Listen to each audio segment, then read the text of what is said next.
مصر شالت فوق طايتها يرضي مين؟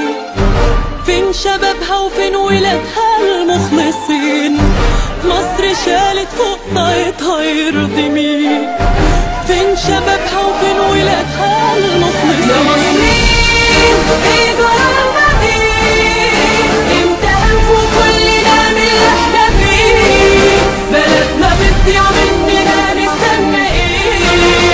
ايه في حياتنا هم مننا نخاف عليه؟ يا مصريين ايه جرالنا ايه؟ امتى هنفوق كلنا من اللي احنا فيه؟ بلدنا بتضيع مننا نستنى ايه؟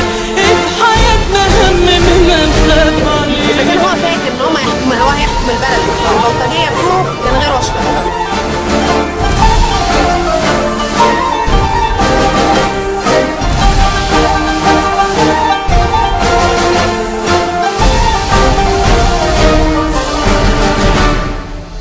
رصدنا بالمصادر المختلفة والحروها قبل ما يفوت الأوان.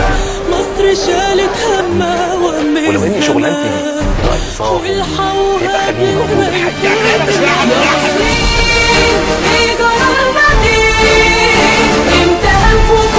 بيجرح إلى أنه لا يريد أن يأخذ قرارات. الفول والزيت والغاز طبعا ما ينفعش. حرام عليكم، ما ينفعش الدخل ده كله. كانت هذه الحضاره ربما استعانوا بالجن. قالت الصناديق للدين، لكن والله الذي لا اله الا هو عارف الاحزان.